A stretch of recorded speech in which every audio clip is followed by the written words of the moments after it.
¿Qué tal, chicos? Buenas tardes a todos. A ver, ok. Buenas tardes a todos. A ver, empecemos. Listo, aparecí. ¿Qué tal todos? Buenas tardes.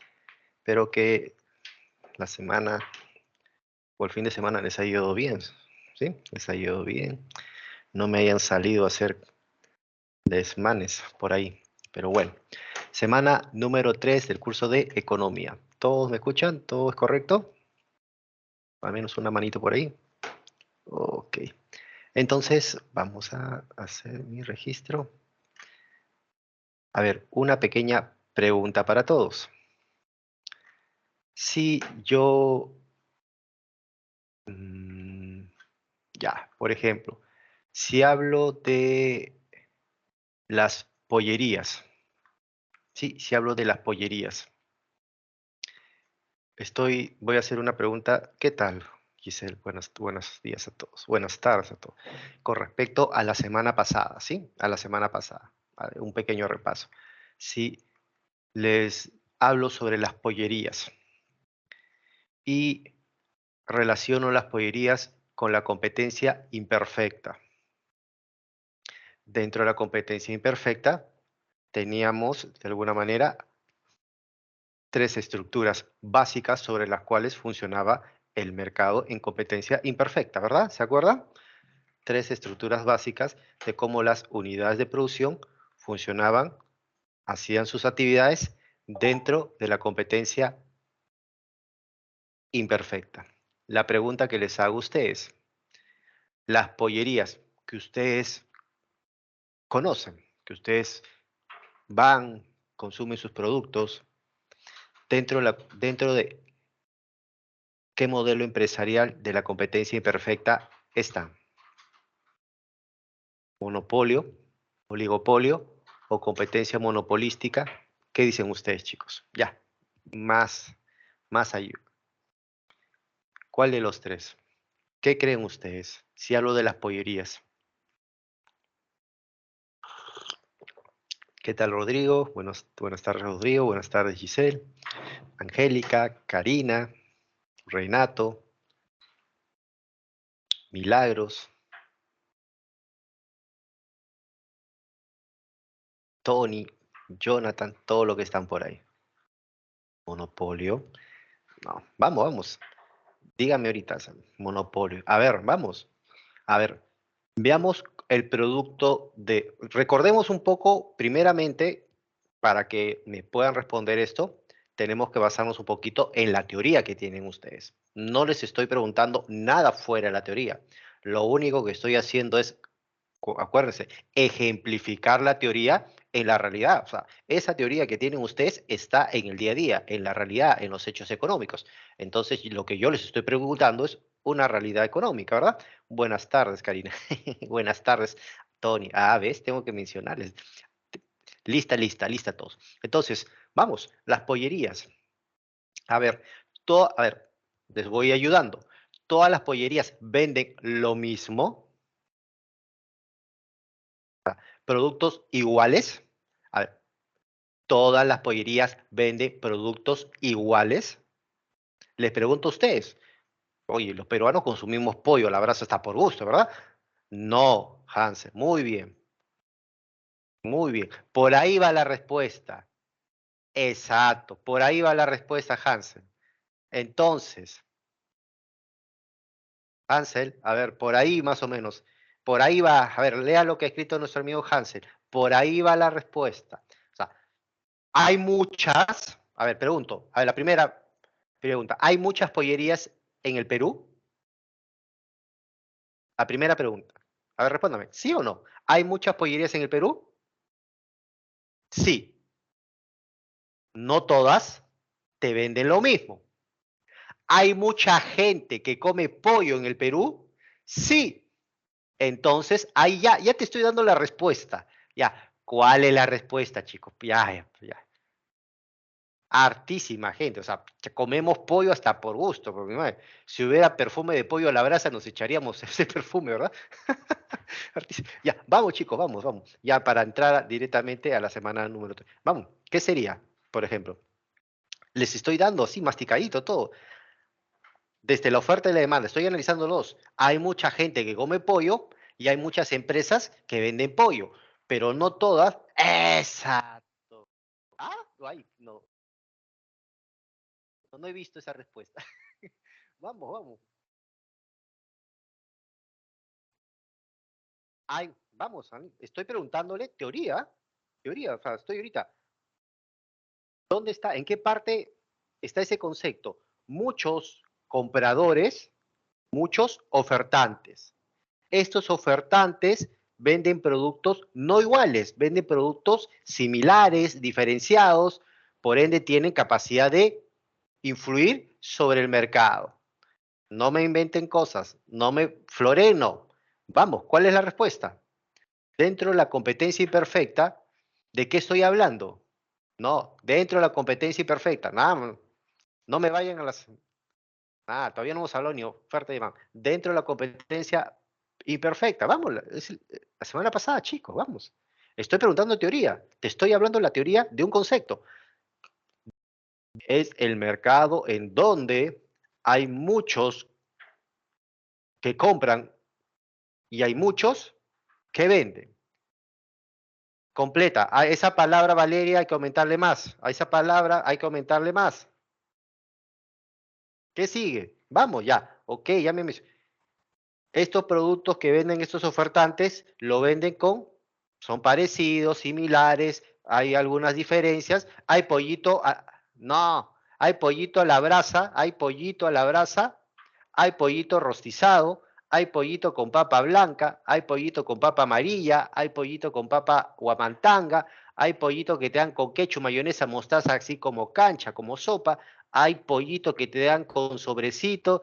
Ya, listo. Ya respondió Giselle. Ah, competencia monopolística. ¿Sí? ¿Entendimos, chicos? Por favor. Me he basado en la teoría. ¿Sí? Por favor. Gracias, gracias por ahí. Me he basado en la teoría. Entonces, una de las cosas que les vuelvo a repetir y que empecé cuando comencé la semana 1 es todo lo que tengan en teoría tienen que ejemplificarlo. ¿Por qué? Porque esa es la realidad y esa es la forma como se te va a tomar en el examen. Entonces, ¿qué dice la definición de competencia monopolística? Es un mercado en donde hay muchos que compran, muchos que ofertan. Estos que ofertan venden productos parecidos, similares, diferenciados. Entonces tienen capacidad de monopolizar, pues. No es lo mismo el pollito de Pardos que por su mayonesa, que por su sazón te puede costar, no sé, casi 90 soles el pollo, mejor dicho, la palomita, ¿verdad? No es lo mismo el pollo de Rockies o Norquis, que es un pollo, digamos, más popular, más genérico y te puede costar un poquito más barato. No es lo mismo el pollo de las canastas, de Pardos, de Mediterráneo, de pues, la pollería del barrio de tu casa, etc. ¿Sí? Igual las salchipapas, ¿verdad? Hay algunas que te venden con papa y jodog, hay algunas que te venden papa, jodog y pollito deshilachado, hay algunas que te venden papa, jodog, pollito deshilachado y pedazo de chorizo, etc., ¿verdad? Si tú te vas a la selva, tienes el pollo con plátano, ¿verdad? Yo me fui hace unos años y no me dieron papa, me dieron plátano, pues, patacones. Yo cuando en mi vida comí eso, pero así es, ¿verdad? Entonces, tengan en cuenta eso, ¿sí? Mira, he hecho una pregunta basada en la teoría, lo he ejemplificado en algo del día a día de ustedes y por ahí me han sufrido, ¿sí? Entonces, vuelvo a repetir, abierto siempre yo a cualquier pregunta, cualquier consulta, tenemos el chat, tenemos sus micrófonos y en cualquier momento, ¿sí? Listo. Ahí he roto el hielo. Entonces, vamos con la semana número 3, ¿sí? Vamos con la semana número 3. Igual, si ustedes tienen alguna pregunta, yo respondo, no hay ningún problema, ¿sí? No hay ningún problema, ¿sí? Listo, rico, exactamente. Sí, el pollo a la brasa es rico, rico el colesterol, rico los triglicéridos, rico tus rollitos, toda esa cosa. Ahorita que están jóvenes, normal, pero cuando ya los años pasan, eso ya no baja ni con el gimnasio, ¿verdad? Eso no baja ni con el gimnasio. Ya, listo. Entonces, vamos con el siguiente tema que nos toca el día de hoy. Hablamos de la empresa, ¿sí? Ya de alguna manera hemos visto este concepto, ¿verdad? Cuando hemos hablado de los agentes económicos. ¿Se acuerdan que a partir de la escuela neoclásica ya no comenzamos a hablar de clases sociales, sino hablamos de actores, partícipes de la economía? ¿Y quiénes son los actores y partícipes de la economía? Los agentes económicos, la oferta, la demanda. Ok, oferta como nombre general. Si queremos un poquito aterrizar el concepto, ¿la oferta qué es? Todo aquel que me venda algo, todo aquel que produzca y lo venda ese producto. Entonces ahí tenemos a la empresa. La empresa, oferta, ¿sí? Unidad de producción, son los términos que ustedes lo van a encontrar en sus diferentes preguntas que ustedes vean a lo largo de sus repasos que hagan o a lo largo de las preguntas que ustedes tengan por ahí dentro de la pre, ¿verdad? Entonces, ¿qué la empresa es una unidad de producción básica? ¿Sí? Una empresa siempre elabora productos, llámese un bien, llámese un servicio, pero también hay empresas que elaboran factores de producción, ¿verdad? Factores de producción. Entonces, por ejemplo, hay empresas que elaboran motores de autos. Sí, ese motor de auto es un factor de producción para otra empresa llamada Toyota, por ejemplo, ¿sí? Entonces, las empresas elaboran bienes, servicios y factores de producción. Si queremos decirlo en una sola palabra, las empresas elaboran producto. Yo combino, yo mezclo recursos limitados, que en la primera semana lo vimos con ese nombre. Si ese recurso ingresa a un proceso de producción, ¿cómo se llama? Factores productivos, ¿sí? Factores productivos. Toda empresa busca ganancias. Toda empresa, sea pública o privada, chicas. ¿Sí? Sea pública o privada. ¿Cuál es la diferencia entre una empresa privada? La empresa privada busca el máximo, pues, la máxima ganancia. Una empresa o una unidad de producción pública busca una ganancia razonable, una ganancia que de alguna manera permita que el precio final de ese producto sea alcanzable para la mayor cantidad de población, ¿verdad? Esa es la diferencia entre una empresa pública o una empresa privada. No es lo mismo, pues, directamente, bueno, acá tenemos ejemplos de empresas privadas, pues definitivamente Tesla, Amazon, a ver, alguna empresa pública que ustedes conozcan. Por ejemplo, Petroperú, ¿verdad? Ahí tenemos una empresa pública. Vamos con las características, Petroperú, exactamente. Vamos con las características de las empresas, Primero, cumplen un fin económico, ¿sí? Definición, primera semana. ¿Qué es economía? Organizar los recursos para utilizarlos de la mejor manera para crear productos finales, ¿verdad? Entonces, ese es el fin económico, pues, directamente de una empresa. Una empresa como Coca-Cola, ¿cuál es su fin económico? Combinar correctamente, utilizar correctamente el agua, el azúcar, el plástico, las etiquetas, las tapas, para producir un producto llamado gaseosa, agua, refresco, que satisfaga una necesidad, ¿sí? Toda empresa se crea porque hay una necesidad, no es porque yo quiera crear. O sea, yo encuentro una necesidad por cubrir, creo una empresa a partir de eso, ¿verdad? Entonces, eso viene a ser el fin económico. El fin económico de Toyota, ¿cuál es? Combinar acero, plástico, todos esos elementos para crear un medio de transporte llamado auto, llamado camioneta, llamado camión, porque lo fabrican también en otras marcas, ¿sí? Cuando hablamos de un fin mercantil, o sea, no solo queda en producir todo, sino hay que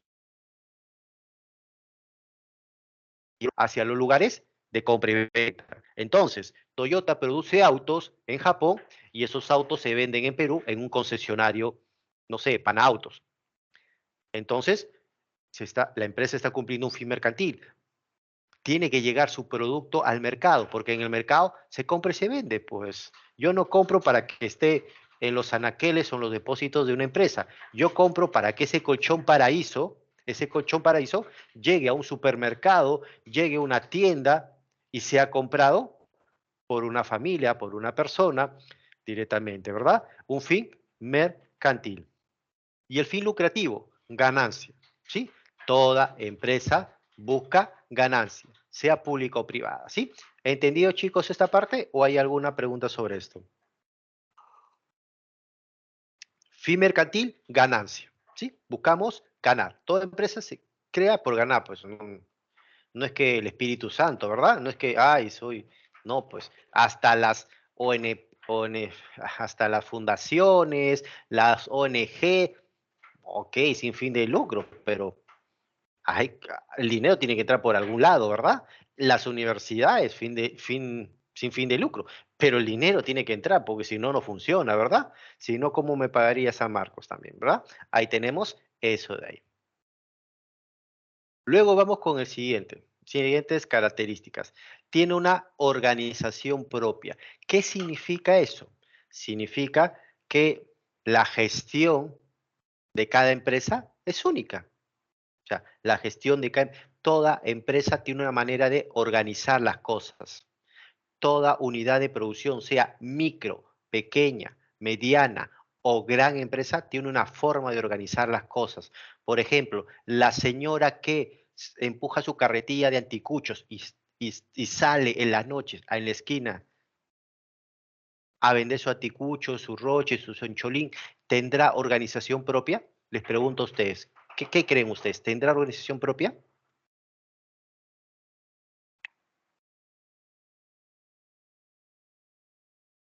Claro que sí. Toda unidad de producción tiene organización propia, aunque sea artesanal, arcaico, lo que sea. Por ejemplo, la caja de esa señora, ¿cuál será? Alguna parte de su cuerpo, ¿no han visto? Saca por acá, saca por acá. Su contabilidad, ¿cómo la llevará? Agarra un papel, ya es casero, ¿cuánto es? Ya, choncholín, tantos, esto, tanto, agarra un papel y listo, toma, ahí está. Esa es la forma. La forma, por ejemplo, de comprar sus cosas. De repente la señora sale con su hija temprano a las 4 de la mañana, se va a Hacho, se va a algún lugar y compra pues su corazón, compra pues sus tripas y todas esas cosas. Esa es su forma de organizar. La PRE tiene una organización propia. No es lo mismo la forma de gestionar la empresa Marcos que la PREUNI, ¿verdad? No es lo mismo la forma de organizar, por ejemplo, el control de personal de empresa Marcos que de repente de Petroperú, pues. Por ejemplo, empresa Marcos tenemos, por ejemplo, vía electrónicamente, vía la computadora, y registramos nuestra asistencia. De repente en Petroperú, con su fotoche, registran la asistencia. Una empresa puede tener una política de contratación. De repente yo solo contrato universitarios. Otra empresa contrata cualquier personal de cualquier universidad, sea técnico o privado, sea técnico o sea un instituto técnico o una universidad. ¿Sí? Entonces, eso se llama organización propia. La organización propia es la forma como se gestionan diferentes actividades dentro de una empresa. Por ejemplo, contratación de personal, compras, pago de proveedores, política de ventas, asistencia de personal, contrataciones, etc. Esto se maneja de una manera sofisticada o una manera pues básica, depende. Una persona que vende, por ejemplo, tu caserita que vende papa, yucas, pepino y tú compras los fines de semana, ¿tendrá organización propia? Sí, pues tendrá organización propia. Ella tendrá su manera de hacer las cosas diferente que un mini market, ¿verdad? Diferente que un mini market. Y tiene responsabilidad social. ¿Qué significa responsabilidad social? Significa que toda empresa, toda empresa, de alguna manera, primero, todo proceso productivo genera efectos o sea, hay un colateral, hay un efecto con el medio ambiente, un resultado con el medio ambiente, con tus proveedores, con tus clientes, con tus trabajadores, ¿sí? Todo proceso productivo, en pocas palabras, genera externalidades, ¿sí? Es la consecuencia de un proceso productivo, ¿sí? Todo empresa va a generar una externalidad, es decir, va a haber una consecuencia de un proceso productivo. Esa consecuencia llamada externalidad puede ser positiva o negativa. Entonces yo con mis acciones, si es positiva, pues tengo que incentivar, mejorar eso. Y si es negativa, tengo que revertir esa situación, ¿verdad?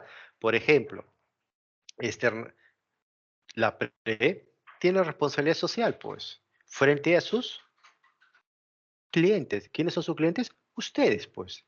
de dar un servicio de calidad, de responder de alguna manera con profesores adecuados y adaptados pues al ritmo de una pre y al ritmo de las preguntas que necesitan ustedes para entrar en un examen de admisión, ¿verdad? La pre tiene responsabilidad frente a sus trabajadores de pagarme, pues, ¿sí? De pagarme lo que debería ser, ¿verdad? La pre tiene responsabilidad frente de alguna manera a sus padres, ¿verdad? Porque sus padres están confiando de alguna manera en el trabajo que estemos realizando, ¿verdad? Como positivo. ¿Qué consecuencias negativas podemos poner? Imaginemos que la pre es presencial, pues. Por ejemplo, la bulla, la contaminación sonora, a veces la contaminación de residuos sólidos, a veces si ustedes están en el local principal salen a la hora de salida y ¡fua! Ven todo el comercio ambulatorio, externalidades negativas, ¿sí? ¿Entendimos eso? Entonces, toda empresa, todo proceso de producción genera externalidades, o positivas o negativas. Entonces, yo lo que tengo que hacer es tratar de promover lo que es las externalidades positivas y tratar de revertir o aminorar el efecto de esas externalidades negativas. Definitivamente, una mina sí o sí va a generar externalidades negativas. ¿Qué es lo que tendría que hacer directamente? Pues reducir esa contaminación, mejor tratamiento de aguas residuales, de alguna manera pozos sépticos o de alguna manera algunas tuberías, chimeneas que filtren el medio ambiente. De esa manera estoy tratando de cumplir mi responsabilidad social. ¿Listo, chicos? Continuemos. Vamos con, hemos visto hace un momento características, ahora vamos con las clases de empresas, ¿sí? Es decir, las unidades de producción. Según el aspecto jurídico, es decir, según la forma como se crea la empresa, ¿sí? Notarialmente, de acuerdo a las leyes, ¿sí? Notarialmente o de acuerdo a las leyes. Entonces, según el aspecto jurídico, empresa individual. ¿Qué significa empresa individual? Significa un único dueño o propietario o titular, ¿sí? Cualquiera de las tres viene a ser lo mismo, ¿sí? Acuérdense, utilizamos bastantes sinónimos, bastante palabras parecidas para hacerles preguntas a ustedes. Entonces, hablamos que la unidad de producción, ¿sí? Está gestionada en este caso por una persona, un dueño o un titular. ¿Sí? Yo soy el dueño, yo soy el titular, yo soy el propietario de esta empresa. Ok, correcto. Y acá tenemos dos modelos. Me hablan de la unipersonal. ¿Qué significa unipersonal?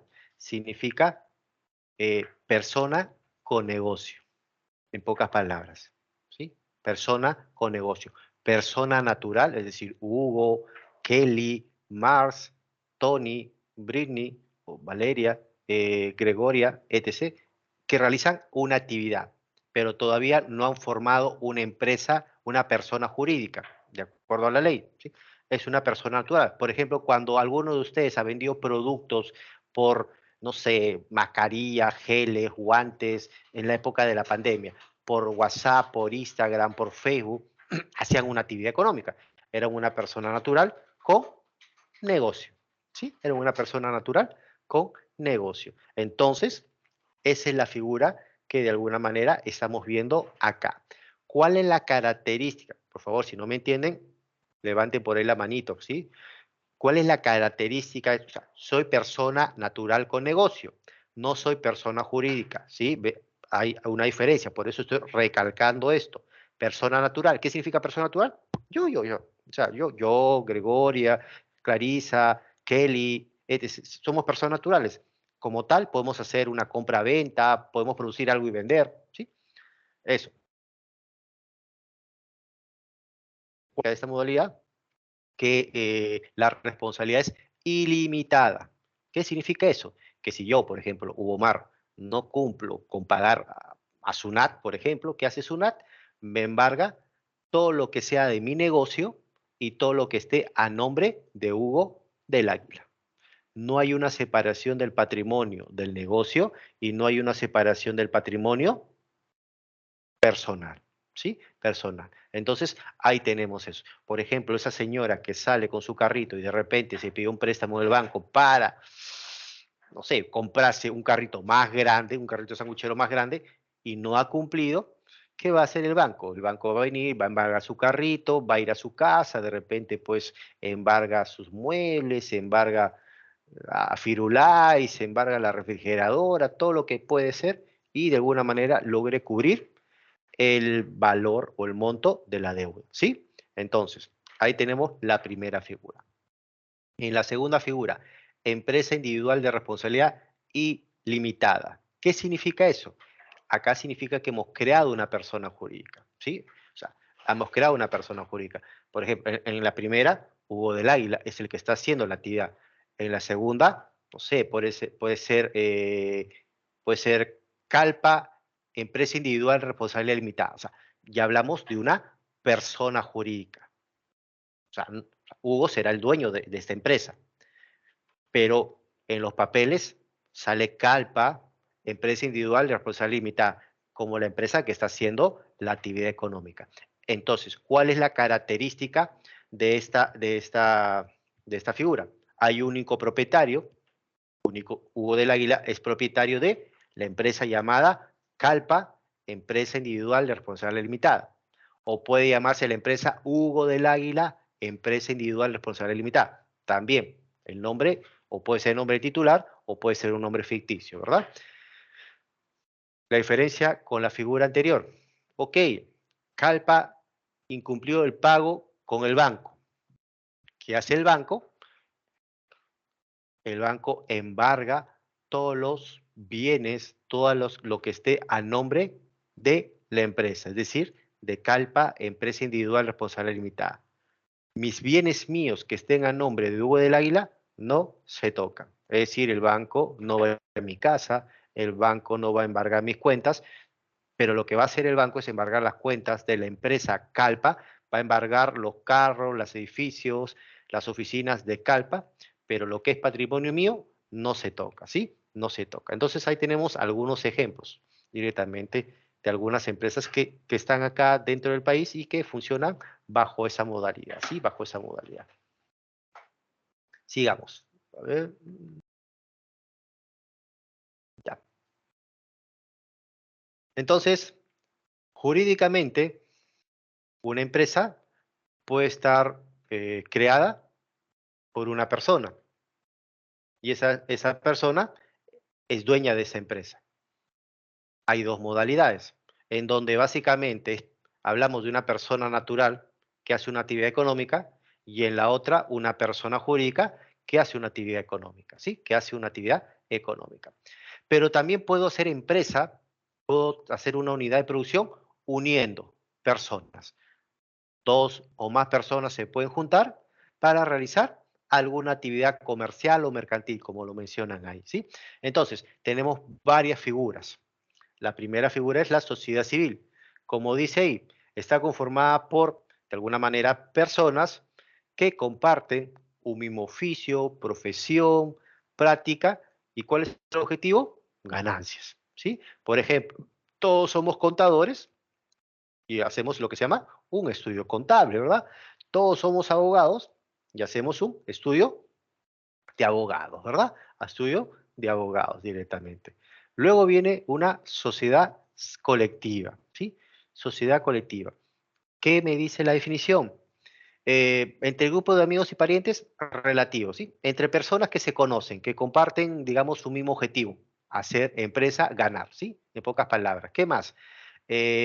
Los socios aportan en partes iguales. ¿Qué significa eso? Si somos cuatro, cada uno aporta 25%, 25, 25, 25, hasta llegar al 100%, ¿verdad? La responsabilidad es solidaria. Cuando te dicen responsabilidad solidaria, se refiere a que la responsabilidad es ilimitada. En pocas palabras, si una empresa que está bajo esta figura tiene un problema con el banco o con SUNAT o con algún proveedor, la deuda se va a cobrar, el monto de la deuda se cobraría del patrimonio de la empresa y si el patrimonio de la empresa no cubre la deuda, con el patrimonio de todos los socios fundadores de la empresa, ¿sí? Eso significa responsabilidad solidaria, por si acaso. Luego tenemos sociedades en comanditas. ¿Qué significa una sociedad en comandita? A veces, cuando se quiere crear una empresa, no contamos con los suficientes recursos. Hay gente que tiene recursos y hay gente que no tiene recursos. En lo que es recursos me refiero al money, ¿sí? Al dinero, ¿sí? Yo puedo tener una idea. Ok, tengo una idea, pero si no tengo el dinero, esa idea se queda en un papel. Yo puedo tener el conocimiento, pero no tengo el dinero como poder comprar las máquinas. Entonces, frente a esa disyuntiva, surge esta modalidad de poder crear empresas. Y ahí tenemos las sociedades en comanditas. ¿A qué dice la definición? Sociedad en donde algunos socios aportan con su trabajo y otros aportan con su capital. Los socios que aportan con su trabajo son los llamados socios colectivos.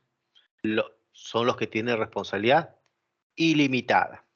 Y los socios que aportan con su capital se llaman comanditarios y tienen responsabilidad limitada. O sea, imaginémonos, yo tengo 20 años de experiencia en Gamarra. Me conozco a todo el mundo. Sé a quién vender. Sé cuáles son los proveedores de telas, hilos, tintes. Sé quiénes son los principales clientes y cuáles son las personas a cuales tengo que tocar la puerta. Sé todo el proceso de fabricación, sé todo el proceso de teñido, sé todo el proceso de estampado, sé todo el proceso de planchado, sé cada una de las etapas de lo que es la parte textil. Me abro, porque ya pues, son 20, 15, 20 años y quiero hacer algo propio. O sea, conozco todo. Le toco la puerta a un amigo, le digo, ¿sabes qué? Mira, sé cómo hacer el negocio, sé cuáles son las telas de moda, cómo podemos hacer y a quién vender, cuáles son las personas que vamos a hacer las licitaciones o cuáles son las personas de cada empresa a las cuales tenemos que tocar la puerta para vender estos productos, etc. Y le digo, pues yo tengo el know-how, tengo la experiencia, sé todo hacer, necesito la plata. Imaginemos que este amigo, pues, tiene plata y dice, ok, entro. Él pone, pues, $100,000 y tú pones todo el know-how. O sea, tú vas y sabes qué máquinas comprar, haces el alquiler de un espacio para la fabricación, para poner ahí las máquinas, te sientas y haces los contactos con los potenciales clientes, todo eso haces tú.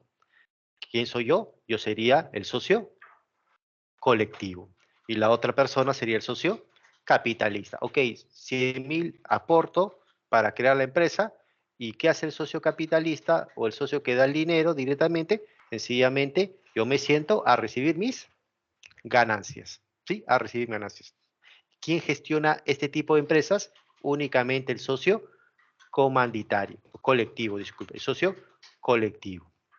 Si hay algún problema con SUNAT, si hay algún problema con algún trabajador, con el Ministerio de Salud, Ministerio de Trabajo, ¿quién va siempre a dar la cara? El socio colectivo.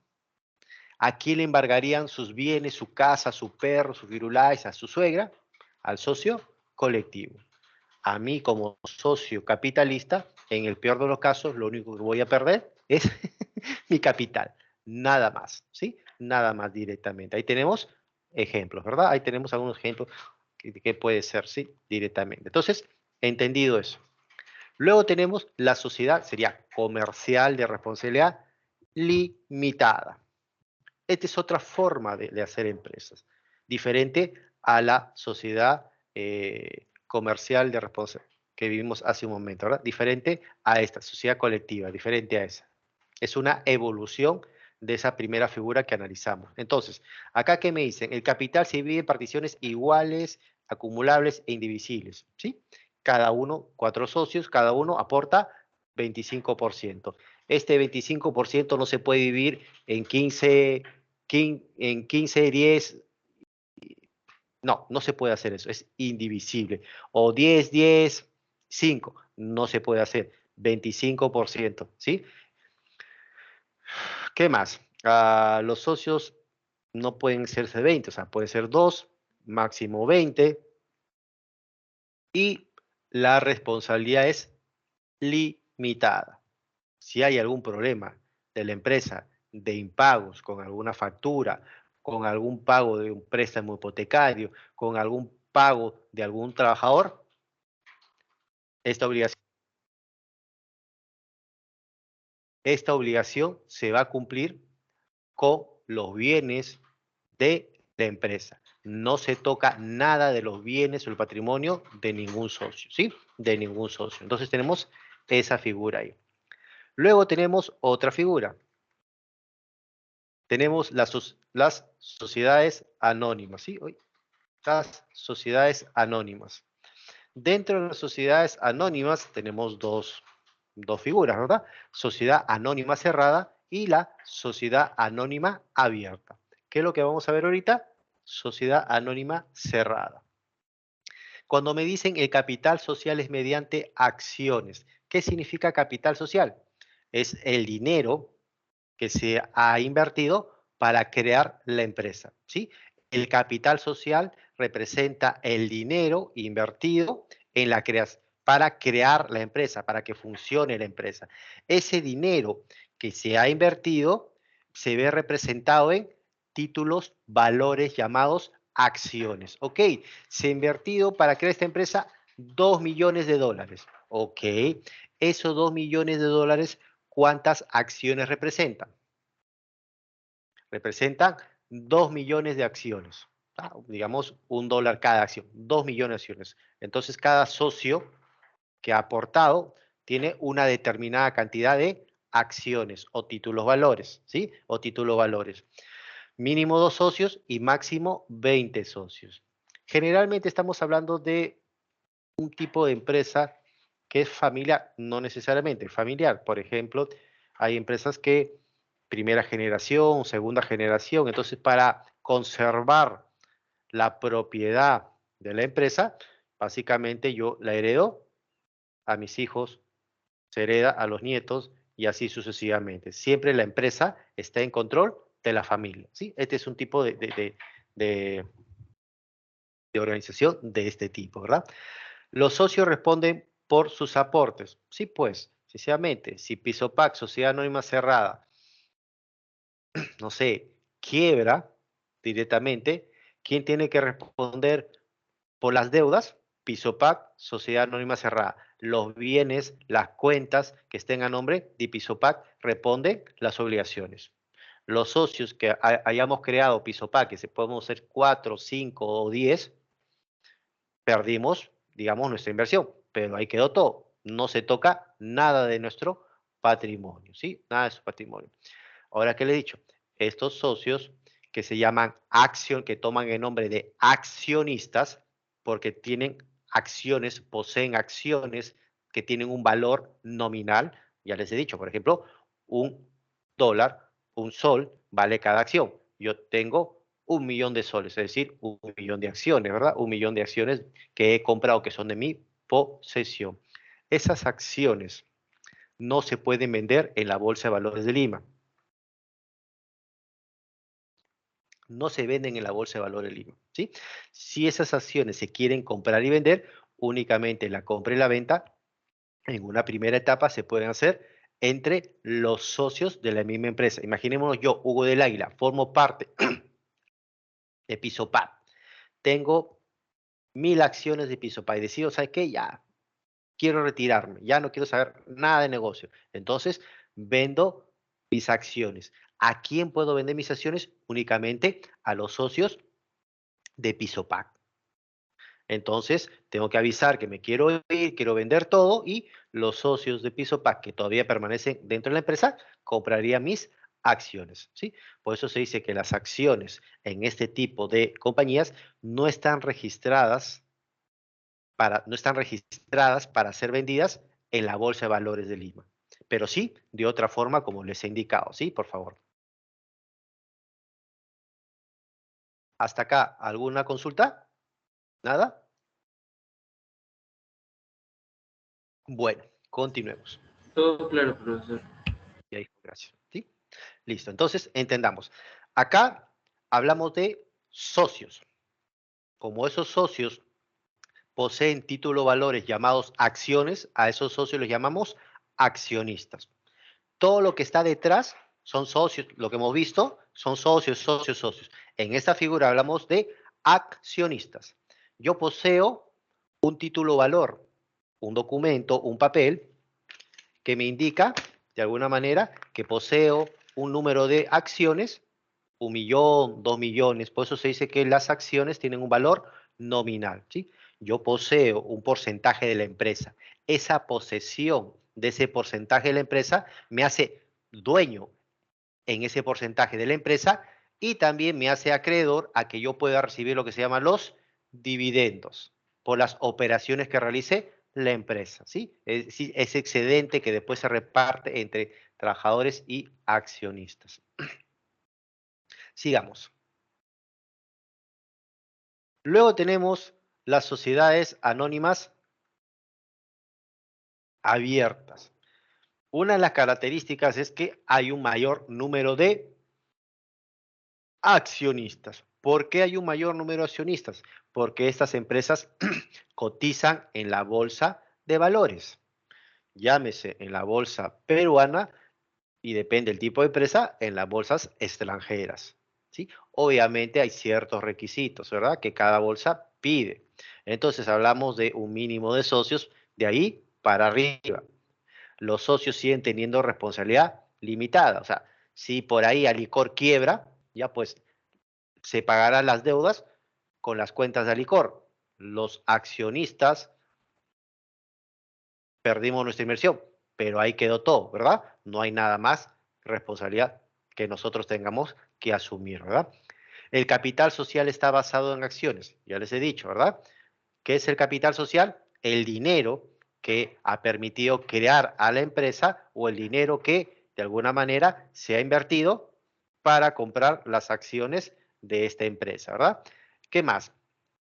La compra y venta de estos títulos valores, de estas acciones, se realizan única y exclusivamente en la bolsa de valores. No hay otra, pues. Si yo quiero comprar acciones de Alicor, Gloria, el BBVA o Paramonga, tengo que irme a la bolsa de valores, ¿sí? A la bolsa de valores peruana. Hay algunas que cotizan acá solamente y hay algunas que cotizan en Perú, como por ejemplo en la bolsa de Estados Unidos, ¿verdad? En la bolsa de Estados Unidos directamente. ¿Qué más? Para ser vendibles estas acciones, como dice la teoría ahí, hay que registrarlas, ¿sí? Hay que registrarlas en el mercado de valores. Hay un libro digital, virtual, en donde hay que cumplir ciertos requisitos y esas acciones se registran para que sean vendibles, ¿sí? Para que sean vendibles. Entonces, ahí tenemos esto de acá, ¿sí? Esto de acá, por favor, para Monga, en algún momento, si ustedes bucean en algún momento, fue una cooperativa, ¿sí? Luego fue comprada, cambiada de razón social, cambiada de forma de gestionar y bueno, se convirtió en una sociedad anónima abierta, pero en algún momento era una cooperativa, por si acaso, si por ahí alguno bucea que acá como 10 años para atrás, por si acaso, ¿sí? Entonces, continuemos. Según el régimen de propiedad, seguimos hablando de cómo clasificamos a las empresas, según el régimen de propiedad, es decir, quién es el dueño, ¿sí? ¿Quién es el dueño de la empresa o de la unidad de producción? Hablamos de empresas públicas y empresas privadas. Una empresa pública, ¿qué significa? O una unidad de producción pública, ¿qué significa? Que el propietario es el Estado, ¿sí? El propietario es el Estado. Entonces, trabajo con el dinero del Estado, trabajo con bienes del Estado. No sé si ustedes habrán estado a algún lugar público y habrán visto ahí unas etiquetas, inventariado tal, inventario tal, así por ahí. El inventario del escritorio, el inventario de esto, ¿qué significa? Que es del Estado, pues el Estado está inventariando, está viendo qué es lo que tiene y de acuerdo a eso ya sabe qué cosas necesita o qué cosas le faltan, ¿verdad? Entonces, son unidades de producción que, cuyo propietario es el Estado. Y como les he dicho en algún momento, hay un fin de generar ganancias, pero no llegar a eso llamado usura, ¿verdad? No llegar a eso llamado usura, ¿verdad? Yo busco crear un bien o un servicio que pueda llegar a la mayor cantidad de satisfacción de necesidades. Por ende, hay algunos que cobro precio módico, hay algunos que están con precios algunas veces subvencionados, etc., ¿verdad? Etc. Ahora, bajo la figura de empresas públicas puedo tener dos modelos, ¿sí? Dos modelos. Empresas que estén constituidas por ley, ¿sí? Es decir, una ley se ha dado desde el gobierno central, desde el Ejecutivo, para su creación, ¿sí? Desde el Ejecutivo, Legislativo, para su creación. Por ejemplo, si hablamos de una unidad de producción pública creada por ley, ahí tenemos San Marcos, ¿verdad? San Marcos, tiene su legislación, ¿verdad? Por ley ha sido creada. La ley determina qué es lo que puede hacer, qué es lo que no puede hacer, cómo se maneja su presupuesto. Ahí tenemos. Y también pueden haber unidades de producción que trabajen y se crean bajo la ley de sociedades, ¿sí? Es decir, funcionen como si fueran una empresa privada. Y ahí tenemos, por ejemplo, a Petroperú. ¿Cuál es la diferencia entre uno y otra? La flexibilidad, pues, para adaptarse a los cambios. Definitivamente, por ejemplo, Petroperú, como empresa, se dedicaba a lo que es la refinación y la venta de combustible, como ustedes ven en muchas calles de Lima.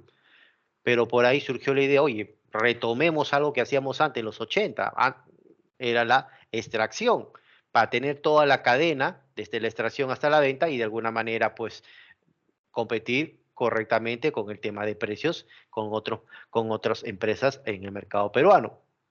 Para eso no necesitó una ley, para eso necesitó ir al Congreso, para eso no necesitó reformar nada. Sencillamente el directorio se sentaron, aprobaron y ahí este año ha empezado la extracción, bueno, creo que si no me equivoco es el año pasado, la extracción de este recurso mineral, ¿verdad? Pero en otro caso, si hubiera sido una empresa, una unidad de producción creada por ley, ¿qué hay que hacer? Modificar la ley para crear algo diferente. Entonces, ¿cuál es más rápido y quizás más eficiente en lo que es su gestión? Las, unidades de producción creadas bajo derecho privado, ¿sí? Bajo derecho privado, ¿sí? Ahora, ¿cómo saber cuál es cuál? Bueno, tienes que tener una pregunta que te dé algunas pistas, de acuerdo a lo que yo te he dado, ¿sí? De acuerdo a lo que yo te estoy mencionando, pues. En una, si hablamos de lo que es privado, siempre vas a ver un directorio, ¿verdad? Siempre va a haber un directorio. En cambio, en una unidad de producción de derecho público, no hay directorio, ¿verdad? No hay directorio. Por ejemplo, esa es una pista, ¿verdad?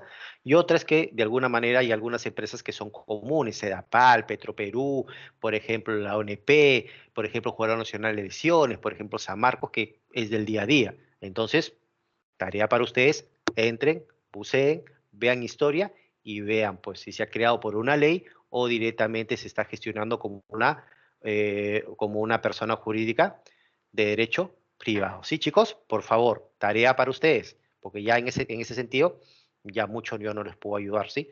Puede ser que tengan una pregunta, que te pongan un nombre así, y tú como dices, oye, ¿qué es esto? ¿Sí? Entonces tengan cuidado en ese sentido, ¿sí? Vamos. Luego tenemos las empresas privadas. ¿Qué significa una empresa privada? Significa que el propietario no es el Estado, sino es un tercero.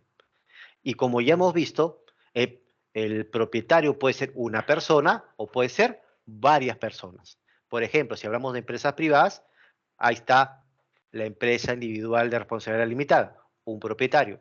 Pero también podríamos tener acá a una sociedad anónima abierta. Por ejemplo, Movistar. ¿Sí? Movistar.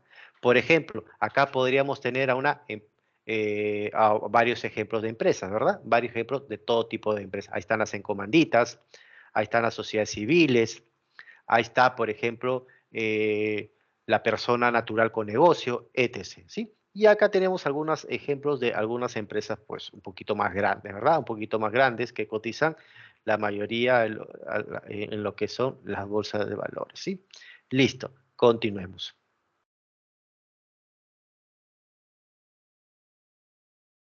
Según el régimen de propiedad.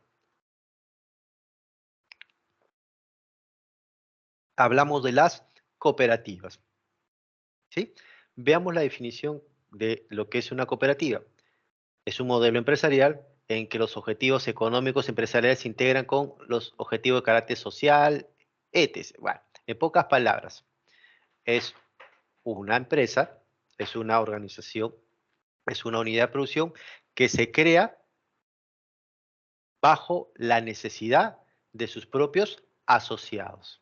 ¿Qué significa eso? Nos juntamos un grupo de personas, X, que tenemos una necesidad. Esa necesidad puede ser económica, esa necesidad puede ser, como dice ahí, social, cultural.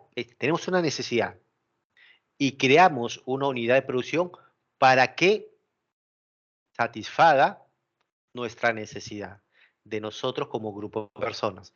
Y ahí creamos una cooperativa.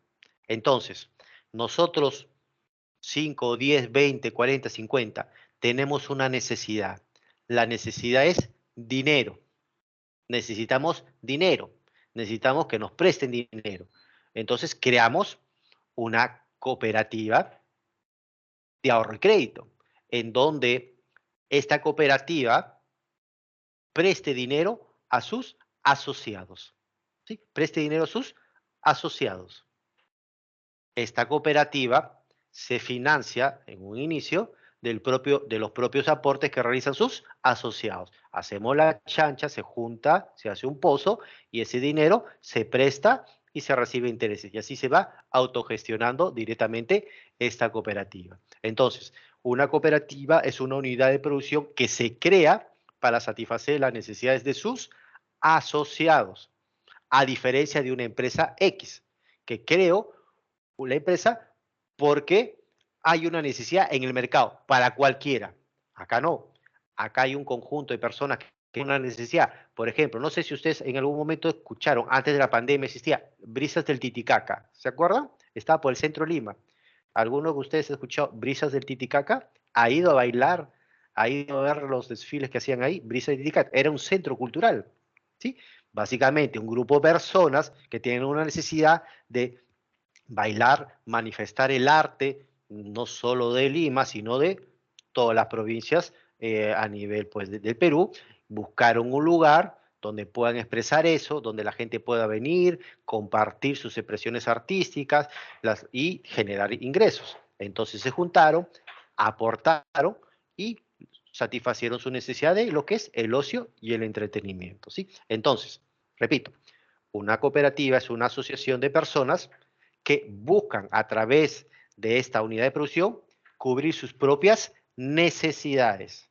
¿Sí? Busco cubrir mis propias necesidades. Entonces se crea un bien o servicio para cubrir las necesidades de los asociados. De los asociados. Entonces, esas necesidades pueden ser económicas, financieras, sociales, culturales, etc. Todos aportamos de manera equitativa en la creación y en el funcionamiento de esta unidad de producción. Y todos todos somos partícipes de los resultados de esta unidad de producción. Hay una gestión que se realiza directamente entre los propios asociados, ¿sí? Hay votación, un tema democrático, todo esto de acá, ¿sí? Entonces, una cooperativa se puede crearse para cubrir cualquier necesidad. Hay cooperativas de ahorro y crédito, hay cooperativas de fondo funerario, hay cooperativas de transporte, hay cooperativas de turismo, ¿sí? Hay cooperativas de turismo, hay cooperativas de vivienda, hay cooperativas de múltiples servicios, ¿sí? Directamente, ¿sí? ¿Entendido, chicos? Vamos, correcto. Entonces, acá son socios o asociados, ¿sí? Asociados. Luego tenemos otra forma de ver las empresas, de acuerdo al tamaño. Y si ustedes revisan un poquito la historia, hace unos años atrás, se tomaba en cuenta dos variables: número de trabajadores y volumen de ventas al año. Desde el 2018, si no me equivoco, ya descartado número de trabajadores y lo que estamos utilizando es volumen de ventas. ¿Y cuál es el indicador de referencia? La UIT, ¿sí? Entonces, estamos 2023 y tenemos que basarnos en la UIT del 2000, unidad impositiva tributaria del 2023. ¿Cuál es el monto? 4.950. Y ahí tenemos ese cuadrito a su derecha, ¿verdad? Micro, pequeña, mediana y gran empresa. De acuerdo al tamaño, las empresas se catalogan en micro, pequeña, mediana y grande. Entonces, ¿qué te dicen ahí? Una empresa es micro cuando, cuando sus ventas anuales como máximo, llegan hacia los 150 UITs. 150 UITs. ¿Qué tendría que hacer? Pues 4.950 ¿por cuánto? 150 UITs, ¿verdad? 150 UITs. Entonces tengo 742.000, ¿verdad? Tengo 742.000 soles al año. Pues. Si yo vendo esa cantidad de dinero al año, soy catalogado como una empresa micro. Si paso de eso, pues soy catalogado como una empresa media, pequeña y así sucesivamente. ¿Sí? Sobre eso no hay mucho que tengan que sufrir. Tengan en cuenta, por favor, a cuando hagan el cálculo de acá, te tienen que decir bajo qué año de referencia vas a hacer el cálculo, ¿sí? Bajo qué año de referencia vas a hacer el cálculo. De repente puede ser y te dicen 2022, ok, pero te tienen que decir el valor del OIT del 2022. 2023, el valor del OIT del 2000. Listo, sobre eso no creo que sufran mucho. Entonces, tengan en cuenta eso, por favor, ¿sí? Tengan en cuenta eso de ahí, saber cuáles son los montos directamente. O sea, entonces 150, 150, 1.700, 1.700, 2.300 y más de 2.300. ¿Cuál es la realidad de nuestro país? ¿Dónde está la mayor porcentaje de empresas? ¿Qué creen ustedes? ¿Dónde está el mayor porcentaje de empresas de acuerdo a el tamaño de empresa? ¿Qué creen ustedes? ¿Cuál es nuestra realidad de nosotros? ¿Cuál es la realidad del país por el tamaño de empresa? La realidad que casi la totalidad de empresas están entre micro y pequeñas. ¿Sí? Micro y pequeñas. Eso es básicamente casi gran porcentaje de todas las empresas. Por ejemplo, una bodega, una ferretería,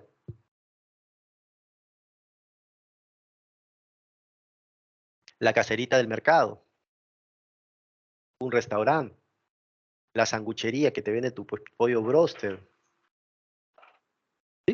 Ahí tenemos todo eso de ahí, ¿verdad?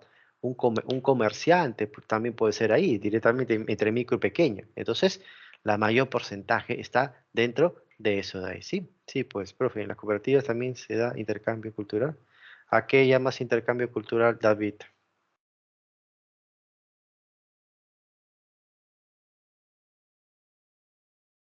Define eso para yo poder responderte, o sea, porque como que intercambio cultural es muchas cosas. Puedes usar tu micro, David.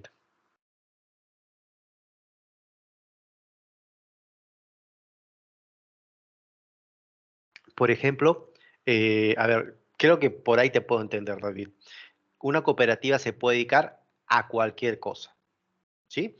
Acuérdense, una cooperativa cubre las necesidades de ese grupo de personas que ha creado la empresa. Entonces, la necesidad de nosotros, por ejemplo, yo me uno con David y con Jonathan, porque nosotros somos apasionados de los bailes típicos de nuestro país y no encontramos un lugar donde haya la expresión correcta de esos bailes típicos. Y creo un centro cultural en donde las personas puedan ir y ver los diferentes bailes típicos de las diferentes regiones del país. Creo que ahí hay intercambio cultural, ¿verdad, David? Definitivamente, ¿verdad? Ahí, o sea, estoy creando un centro cultural. David, Jonathan y Hugo se unieron porque tenían esa necesidad. Oye, no hay ningún espacio en donde se muestre la belleza de nuestros bailes típicos. Nos juntamos, aportamos y alquilamos un local, comenzamos a contactarnos con diferentes grupos de baile, los traemos, hacemos promociones de nuestro centro cultural para que también venga gente y pague y se autofinancie y así hay un intercambio cultural, ¿sí? Entonces, creo que he respondido la pregunta, David. Sí, creo que he respondido por ahí. Ahí estamos hablando de otra cosa. Las empresas fantasma, ya estás hablando de otra cosa. Sí, ok. Las empresas fantasmas son empresas que se crean, pero no es que funcionen, pues es para un tema tributario, ¿sí? Es un tema tributario, pero pones que esta empresa está funcionando, que genera para generarte a veces para lavado de dinero o para temas tributarios, pues por ahí haces, o sea, por ejemplo, ¿qué es lo que pasa? Pues, o sea, y ahí cierro ese tema, ¿sí? Por nivel de ventas, a mayor venta, mayor pago tributario, ¿verdad? A mayor venta, mayor pago tributario. Entonces, ¿qué es lo que hago? Divido la empresa en varias empresas, pues, para que cada empresa haga un poquito, un poquito, un poquito. Y de esa manera, de repente, evado el pago total del impuesto, ¿sí? Perfecto, ya no facturo, no sé, 300.000, sino creo tres empresas y cada una factura 100.000, 100.000, 100.000. Entonces, bajo el régimen tributario que esté la empresa, va a facturar, va a, digamos, declarar menos y va a pagar menos a SUNAT que si paga 3.000, ¿verdad? Eso más o menos serían empresas fantasmas, Aaron. Y ahí no más que quedamos. Como en Betty. Ay, ay, ay. Ya. Sí, pero si tú viste Betty, ya. Tenía tema con el banco, tenía tema con proveedores, tenía tema con acreedores y tenía tema tributarios también, ¿sí? Tenía tema tributario, entonces por ahí va la explicación. Eso es un tema. Cuando quieres evadir algo, creas empresas fantasmas, ¿sí? ¿Sí? Entonces ahí tienes algo, ¿sí? Sí, pues, exactamente, ¿sí? Exactamente, por ahí, pues. Eh, de cómoda, para evadir cosas de cómoda, el tema tributario, el tema de las auditorías, como que distorsionabas ahí, ¿sí? Exactamente, ¿sí? Listo, vamos, regresemos, ya no nos vayamos. Entonces, vamos con otro tema, ¿sí? Vamos con otro tema. En este caso vamos a hablar de el capital. Ya hemos visto qué es el capital, ¿verdad? El capital viene a ser un recurso limitado.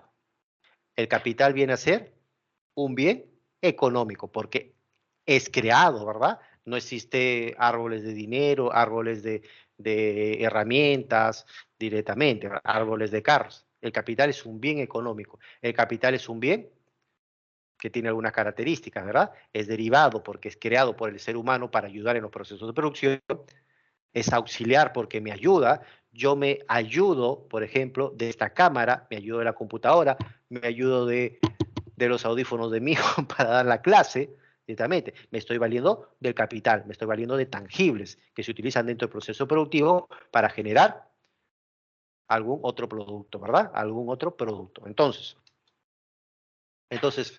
eso es el capital, ¿verdad? Es todo bien que contribuye a generar y producir otros bienes. Entonces, la computadora, el mouse, los audífonos, la cámara, el teclado, son capital, porque son parte de un proceso productivo y contribuye a generar un servicio llamado educación. También el dinero es considerado capital, ¿sí? Es considerado capital, siempre que participa en el proceso productivo, ¿sí? La clasificación básica que van a encontrar es capital fijo y capital financiero. Y a partir de ahí, todas las clasificaciones que vamos a ver dentro de un momento, ¿verdad? Fijo y financiero. Entonces, día de la secretaria. Se acerca el día de la secretaria. El jefe saca a comer a las chicas, pues vamos a comer pollito a la brasa, ya, para variar, pollito a la brasa. Como están en su día, vamos a Pardos, a comer paloma a la brasa. Listo, con harta mayonesa y ensalada. El jefe paga la comida de las chicas con la tarjeta de la empresa. Les pregunto a ustedes, ¿qué capital es? ¿Fijo o financiero? El que he mencionado.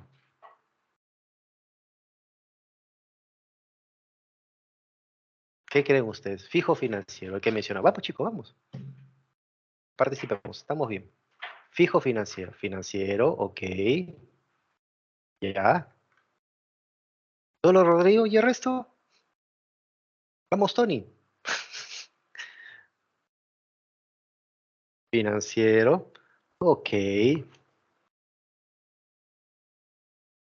Ya.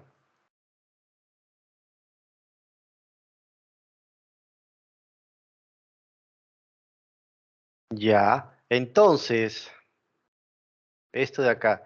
El dinero también es considerado capital siempre que, ay, disculpe, siempre que participe dentro de el proceso productivo. A ver, alimentar a las chicas forma parte del proceso productivo. Le pregunto a Tony, Milagros, Giselle, Aarón. Alimentar a la secretaria forma parte del proceso productivo.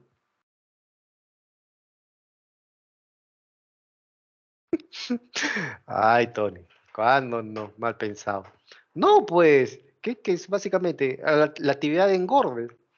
Estoy engordando a las chicas nomás, pero no es que forma parte del proceso productivo. Entonces, tengan en cuenta eso. Mira, jugando así, les he hecho una pregunta y prácticamente todos me han caído. Y está en su definición.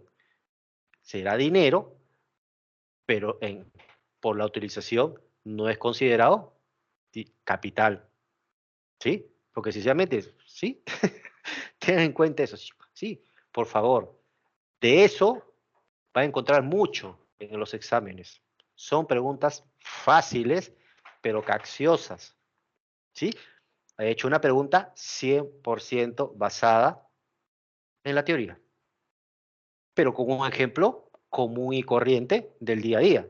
Acuérdense, la economía es el día a día. Lo que vives, lo que respiras, lo que consumes y lo que no consumes también es parte de la economía, ¿sí? Sí, Milagros, para reírnos con eso. Sí, ten en cuenta eso, por favor, chicos, ¿sí? Vamos, entonces, continuemos.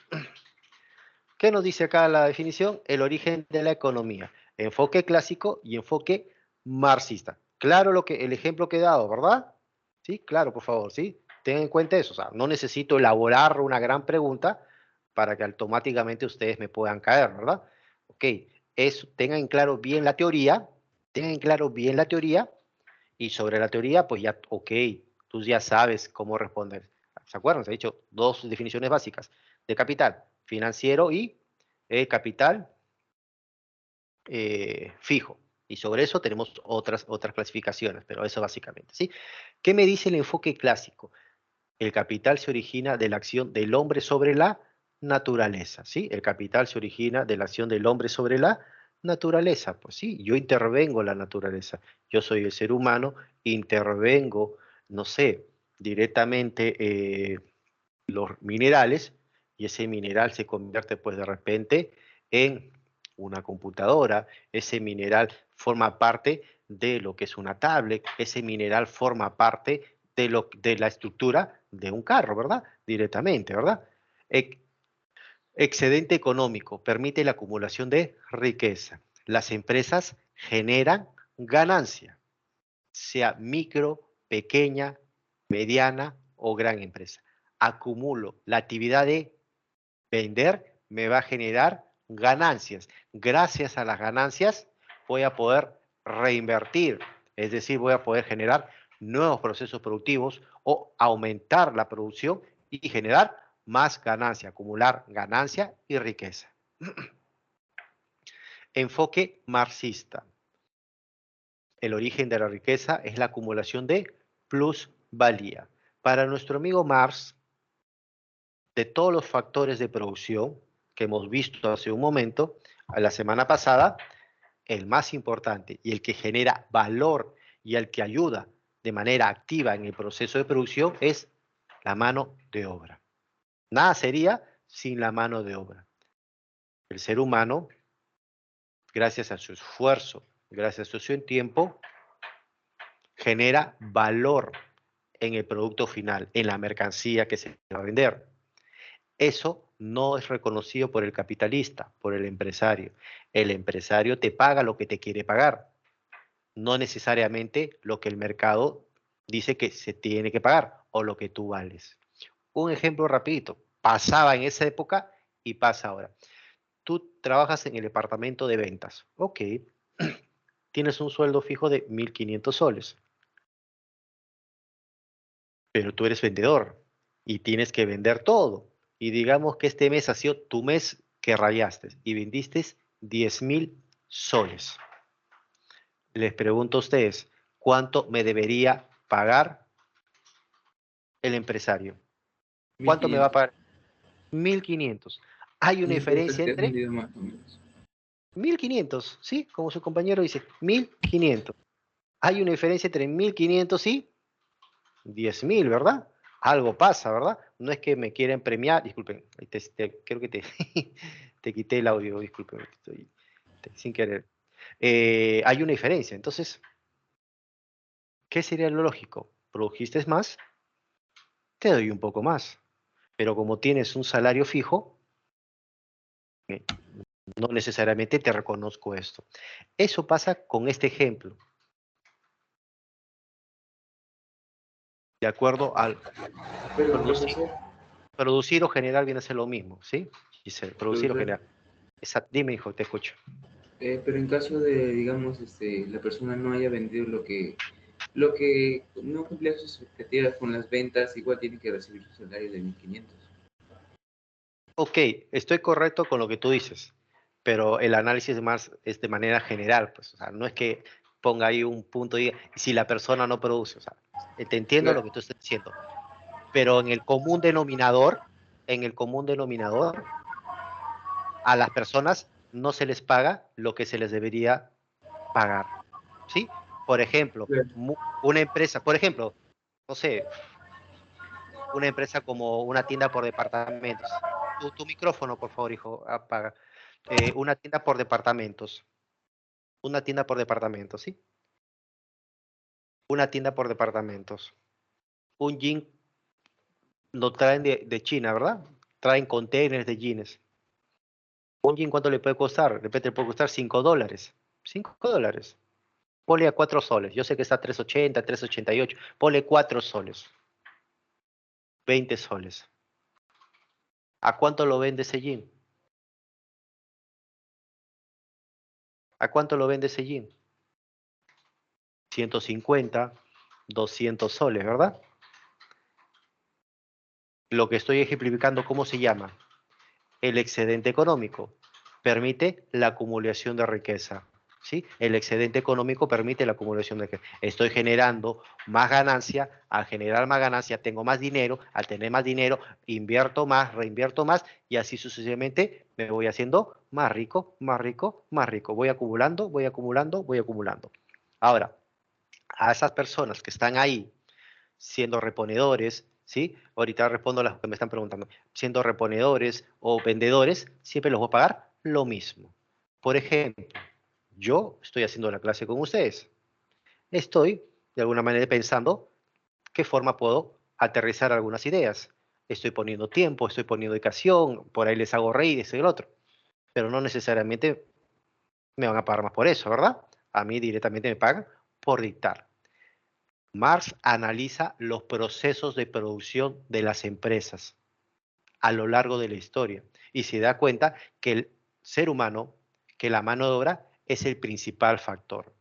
Gracias al esfuerzo, gracias al tiempo, gracias a la dedicación, ese tiempo, ese esfuerzo se traslada al producto final, ¿sí? Se traslada al producto final. Ese pan que tú comes tan rico ha sido gracias al maestro que ha amasado el pan, gracias a que le ha puesto dedicación en los componentes, ok. Ese carro que tú estás manejando ha sido gracias al esfuerzo de varias personas. Entonces, ese valor de esa mercancía debe valer de acuerdo al esfuerzo, al involucramiento de personas. Y eso es lo que, de alguna manera, Marx nos habla con la acumulación de plusvalía. No se te paga lo que se te debería pagar, no se te paga lo que ayudas en el proceso de producción, se te paga lo que se llama un sueldo de subsistencia. Y para Marx, ese sueldo de subsistencia siempre te va a ser pobre. Siempre vas a ser pobre, porque te alcanza con la justa, ¿verdad? Te alcanza por justa. A ver. Exactamente, ¿sí? Aaron, exactamente. ¿Quién, o sea, ¿a quién le felicita? ¿Al empleado o a la empresa, Aaron? A la empresa. La empresa gana más prestigio, la empresa gana más fama, la empresa por ahí genera más publicidad, compra más a la empresa y al trabajador que está detrás de bambalinas, ni las gracias, ¿verdad? Ni las gracias. En una universidad como es, o sea, el ejemplo de Marx se da en cualquier proceso productivo, milagros. Es decir, si tú eres una universidad, si tú eres Ripley, si tú eres Iraoka, si tú eres Toyota, el ejemplo es válido. Obviamente, Milagro no puedo entrar mucho más a detalle porque obviamente estoy en una universidad, ¿verdad? Directamente, ¿sí? Entonces, producir o generar viene a ser lo mismo, ¿verdad? Producir o generar viene a ser lo mismo, ¿sí? ¿Listo? Entonces, luego nos habla, respondí todas sus preguntas, ¿verdad, chicos? Sí, por favor. Por ahí si queda algo, contésteme, ¿sí? Ok. Ya. Pero también pasa milagros. Lo de Mars. Por ahí te respondo, ¿sí? Por ahí entiéndeme la indirecta, por favor. También pasa, en lo que tú estás escribiendo, también pasa la plusvalía. La acumulación originaria, ¿qué significa? Marx analiza los procesos de producción a lo largo de la historia. Marx se da cuenta que los recursos y los factores de producción han cambiado de mano a lo largo de la historia. Marx se da cuenta que en un inicio los medios de producción de propiedad de quién eran. ¿Propiedad de quién era? El agua, el árbol, la tierra. ¿Propiedad de quién era? De todos. Este concepto llamado propiedad privada no existía. Conforme ha pasado el tiempo, conforme se ha ido evolucionando, la propiedad privada como tal se ha desarrollado en tal medida que los medios de producción ahora tienen el concepto de propiedad privada. Muchos tienen nada y pocos tienen la gran mayoría de medios de producción. El trabajador, el proletariado, como dicen ahí, es dueño únicamente de qué. Me he quedado sin nada, esa tierra ya no es mía, ese espacio ya no es mío, ese árbol ya no es mío, ese río ya tiene dueño, ese pozo, esa laguna le pertenece a alguien, es propiedad privada de alguien. Lo único que posee el trabajador es su esfuerzo, su dedicación. Los capitalistas, todo. Las herramientas, las máquinas, edificios, la tecnología, etc. Por ende, en el reparto, ¿quién va a recibir más? El que tiene más medios de producción. Quien recibe más es el capitalista. Quien recibe menos es el trabajador. Esa es la explicación de la acumulación originaria.